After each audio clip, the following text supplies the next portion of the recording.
Alright, hi everyone, this is Gav, this is Big, and yesterday and today 2 new records have been made. Yesterday, unfortunate record by CSK, the highest score, which I mean by the lowest score created by CSK in this IPL, which was 125. And today, Shikhar almost made 125. This is his second century back-to-back. But Shikhar, you cannot take all the credit without giving tons and tons of credit to CSK, who absolutely made sure that this actually happened. They made sure this happened after dropping you 4 times, starting with 25 runs. Yeah. So they were like, we'll make sure it happen. And somebody is always an enabler. Whether you watch House MD, there's an enabler, his friend Wilson. Some people are like, what is this show? But somebody who knows, then they know what I'm talking about. All right, let's talk about yesterday's match. I noticed when Jadeja and Dhoni were batting, and they had a lot of overs to go. Before Dhoni had tried, like in the last few matches, to up the ante and all. But yesterday he was playing just the way they were playing in the World Cup semi-final. They were like, it's okay. Just let's not fuck up our averages. Okay. Why are we fucking up our averages? We're not going to win. So let's not fuck up our averages. And then I heard him after the match as well, post-match interview. To be very honest, I think he was very calm. He was being very cool about it. And I think he has... If I say given up seems like a harsh word, but he has accepted it. Yeah, that this is the way it is. They're not going to make it. And in fact, he said he's going to give few people chances, probably younger ones, and let's see how this goes. And he blamed the younger ones that they didn't show enough sparks to push the older ones out of the team, which was weird. Hey, blaming is very good. You need to blame somebody for that matter. I think... yesterday was just, I don't know what, there was nothing much in the match, but I want to talk about one thing and then you can talk about whatever you feel like.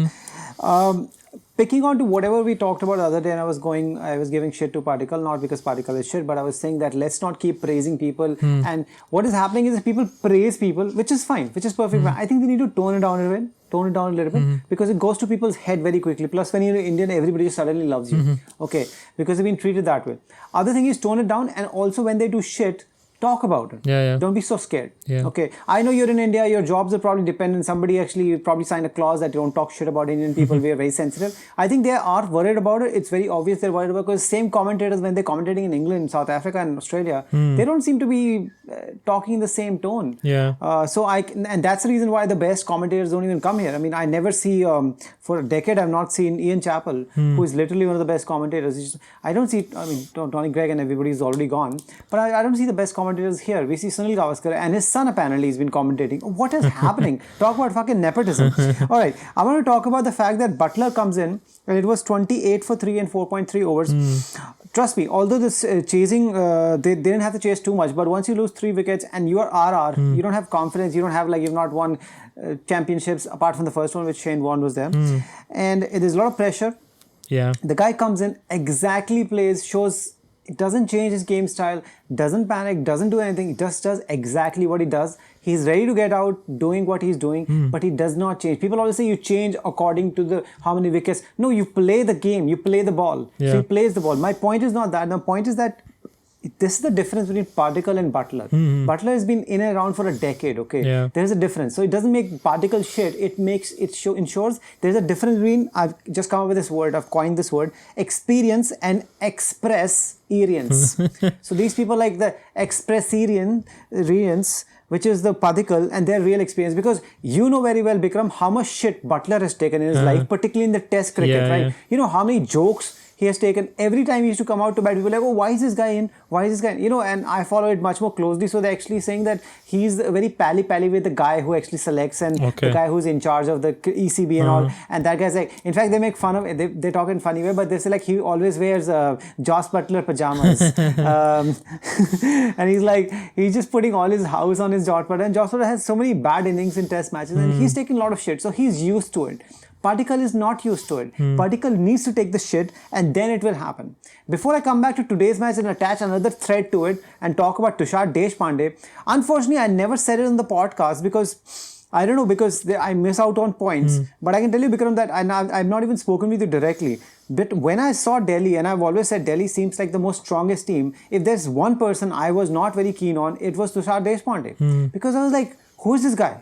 And I don't like him. When I say I don't like him, I don't mean he's shit. I just meant like if there's going to be this loophole there's this chink in the armor. Okay, this is the guy, and they're going to go for it. As long as somebody who comes out doesn't say conservative, doesn't come out just with the right talent and says, okay, I'm going to take you on. And today that's what happened. But I think, yeah, before that, if you want to talk about yesterday, anything, and Chennai now finally at the rock bottom, which apparently you had predicted, and now with Kings 11 completely rescinding their contract with Chennai to come last, this is betrayal. Now Chennai is stuck on the last, and Kings 11 have lost me 3 matches, both of us 3 matches, back-to-back wins by that.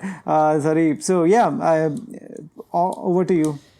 Yeah, nothing much is there to be said. We already predicted that this is going to happen. And one of the biggest thing is that this is not Chennai. And if you see the older records, they always qualify because they win most of the matches at Chennai.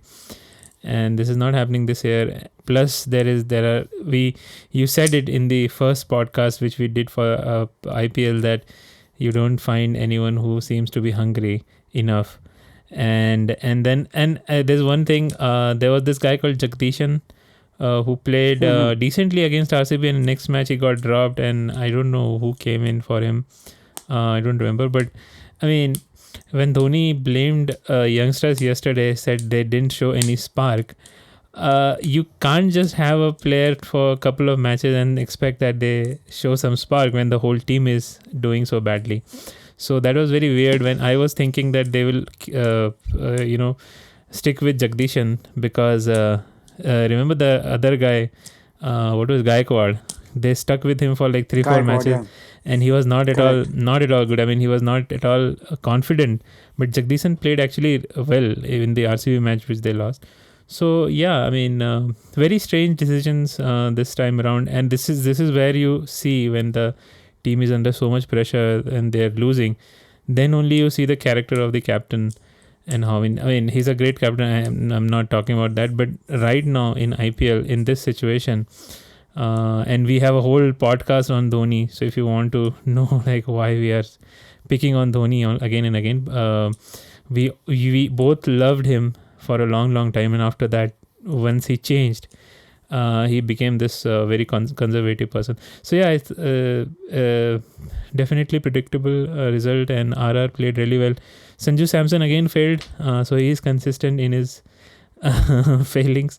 But apart from that, yeah, very easy win for Rajasthan Royals. So it's very interesting now with Rajasthan Royals also winning and Kings 11 also winning.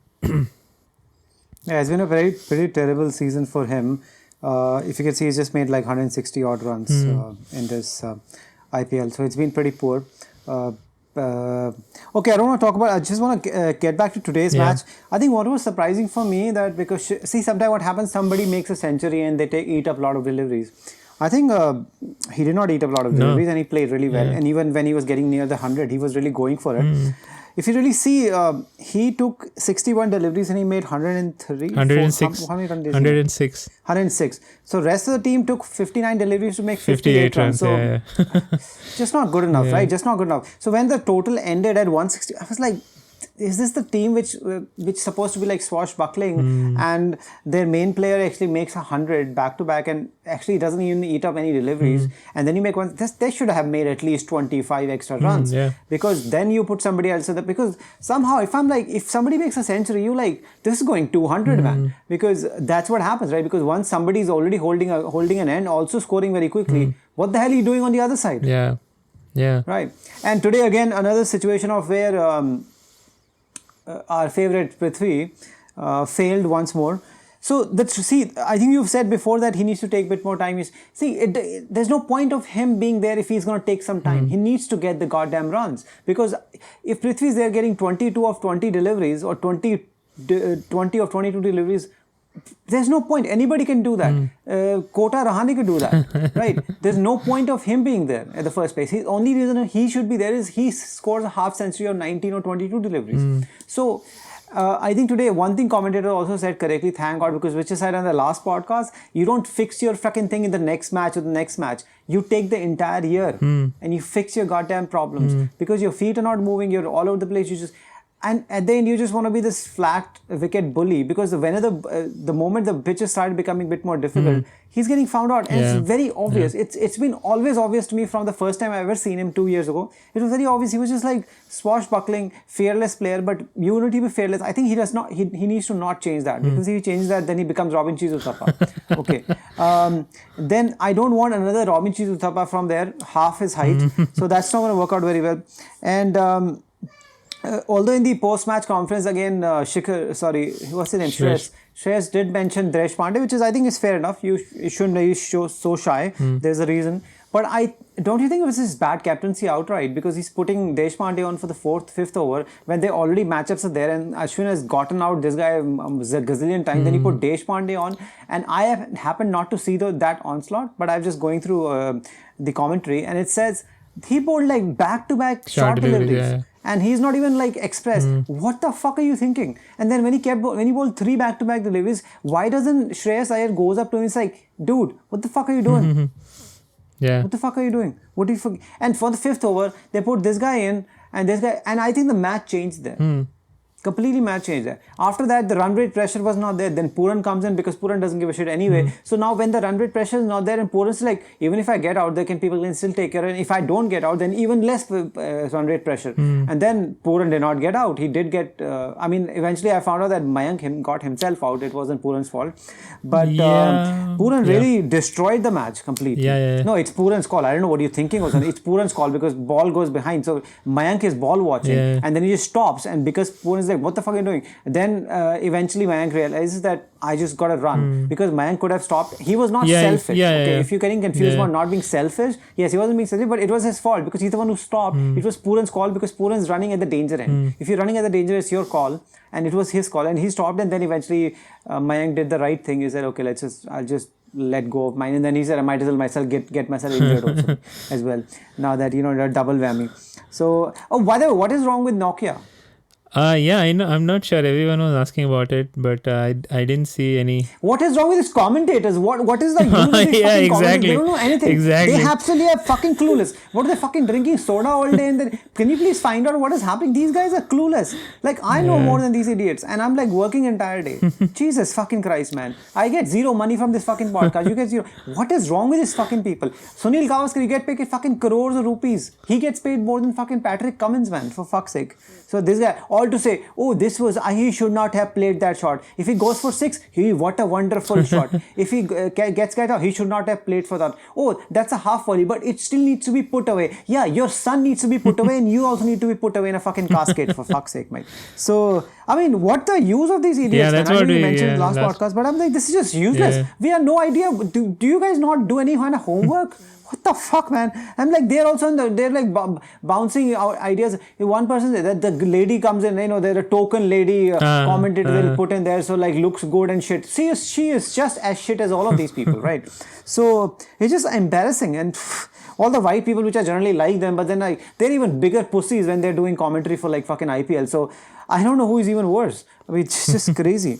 So I think it was a bit of a bad captaincy, and once Pooran got in, see, when the West Indians get in, they don't really give a shit. Yeah. They just keep going for it. Yeah. And at the end, when commentators were like, it was only 22 runs required of 4 overs, why is he going for it? Dude, he's going for it because every single time they don't go for it, the match goes down to the wire and Kings 11 loses. Yeah, I think they need to fucking go for it. Deliberate ploy to end it, because even in the last over, Deepak Hooda tried to hit a 6 or whatever, and then it went up, and Stoinis couldn't catch it. And the next ball, this guy Nisham, yeah, he hit a 6. So I think they were deliberately trying to not take it to the last over, somehow finish it before the last over, because last over is their problematic area. The big nemesis, man, the bogeyman. All right, I don't want to talk much about it. I think this is all I had. Yeah. And Dhoni's 200 match, I completely forgot that. What a gift, what a gift. The lowest ever score. They were like, we'll make 200. Okay, minus 75. Let's do it that way. So, big matches coming up. I think, yes, tomorrow's match is very big for RR. Sorry, no, KKR. Tomorrow is actually KKR. So, I think if KKR wins, they are definitely qualifying. Yeah. I can just put all my money or my rats and cats on them. that they're definitely qualifying. And RCB, you can always feel there's always a chink in the armor, because we've noticed that it's not just AB who's winning the matches. Sometimes Virat, sometimes some specific people are winning the matches. They're not winning as a team, which is always a concern for me. And what happened, Particle, I don't know. I hope people are really honest. I hope Virat is really honest and they have spoken with him, because it was very obvious what happened with Particle, what happened with the other dude as well. They need to talk to them and understand what is happening and how you can psychologically be better, because Particle obviously has a talent. I'm not really sure about the other dude, but Gurki stuck. Yeah, Gurki, I'm not too sure, but Particle should not get stuck like that, because if he's getting stuck like that, it is completely mental. Because you should have been easily be able to adjust whatever the pitch is, you adjust. If it's slow, you hold back and you whack it. In fact, it can become even better, which is exactly what Shikhar Dhawan was doing today. It is exactly what AB does multiple times. So it's not just because pitch is slow. You can just stand back and actually, in fact, you can see everything much quicker. You have a lot more time. Then the next match, I think RRH, if Rajasthan Royals wins, dude, this gets really wide open. And if SRH loses, they're pretty much done for. So that will be a big disappointment, because with David Warner army, but then David Warner has been completely disappointing. He's made a lot of runs, but very disappointing. He has not played like himself. I'm not even sure if he ever will play like himself, unless really push comes to shove. He's in fact dropped himself to number 2. I say, in fact, instead of dropping yourself to number 2, but then Johnny Bairstow, it's just very complicated. But yeah, Kane Williamson, I don't mind. In fact, I'd rather have both of them, David Warner and him, going all out and let Kane Williamson do the dirty work after that. It's like that way. So rather that way, but let's just see how it happens. But if they lose, it will be a big disappointment. They already have the World Cup winning coach. They have David Warner. They have the side there, Johnny Bairstow, Kane Williamson. They have the people. I know there's a couple of things here and there did not work out, but that happens with everybody. And because otherwise, in Chennai can blame that all their players were cowards and left for home. So, and they have like 17 players or something. But they could have also gotten in reinforcements very early on, which they did not. So I don't know who is to blame. At the end, they don't have the right players. So. Who do we pick? We have to pick our... Okay, we've been very loyal to our teams, and Kings 11 is telling us like, there you go, bite you in the ass. I think I've lost 6 matches and won 6 in the last 6. Before that, I won 19 and I lost 6. So you can imagine how terrible has it been for me. Yours is slightly better than mine, because you had picked Mumbai once, and so it would be slightly better than mine.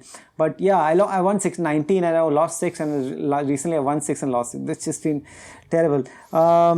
Let's see. And now I'm going to even recalculate if I pick CSK against Kings 11 or not. So depends. Let the moment come. Because Kings 11, by the way, if people have not realized this, Kings 11 had started tournament very well. They just kept losing when they're playing well. Then they started playing shit.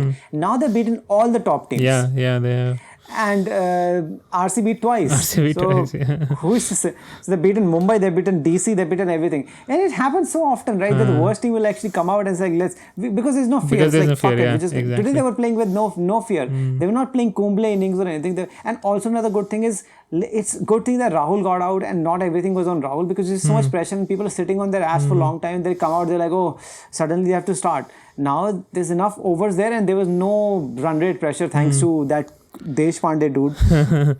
It was completely off. Yeah, that because over for was me, I really don't. That over was he is not a finished article. Sorry, I was just saying that over was the turning point for me. I know there were a lot of runs to be made, but that over ensured that they never had to worry about the run rate. And then Pooran just came in and made it even easier. Alright, so they destroyed. Who do we pick in SRH and RR? I'm not picking anybody. This is weird. I'll pick. I'll go ahead and pick RR, because I think SRH is in a slope. Then I'll pick the other one. Okay. Then I'll pick the other one. Then I'll pick SRH. Yeah. So let's be fair, because if I'm not sure, we might as well just choose different teams. Might as well be better. So I'll be happy if RR wins, because I like Steven Smith, and that will really open up. But if SRH wins, then it becomes even more wide open, because depending if KKR loses next match. I'm picking RCB for the KKR match, because RCB is our top team, and I'm wearing RCB t-shirt, which we have our t-shirt sponsors point.in has designed. So you can get this t-shirt if you want. The links will be in the description if you have made it to this far. Bye. All right, and my t-shirt, obviously I'm wearing Manchester United t-shirt, but my mother thinks, which I don't blame her, because she actually thought that I'm selling cars for Chevrolet, and I was like, and then I can't even blame her, because the fact is that only thing you can see is Chevrolet unless you really need Manchester United. Also, my emblem, which is in black, which is actually a good combination for the red. But the fact is, when I looked at it, in fact, it gets even worse because you can't even see it anymore because it's so black. Exactly. And I was like, it looks like I'm selling fucking cars for Chevrolet. And I was like, I don't even blame her, man. This is not even bad. This is terrible. So I'm not selling cars for Chevrolet. And Chevrolet apparently is not even in India anymore. So another weird thing, they've left India around 2 odd years ago, officially, and they're gone. Mahindra apparently takes care of their cars. This is just completely getting different information. This is not a car podcast. This is not a car podcast. All right, on that note, let's see if KKR can lose again tomorrow and get us a win. And then if SRH on my side and RR, which I like, I'm just picking SRH because just to have a different opinion than Bikram. Yeah. So let's see. It's going to be a good couple of matches and we'll see you after that. Yeah. Till then, take care. Bye-bye. And Jai Dhoni. Dhoni. Keep blaming the youngsters. Take care. Yeah. Have a good evening.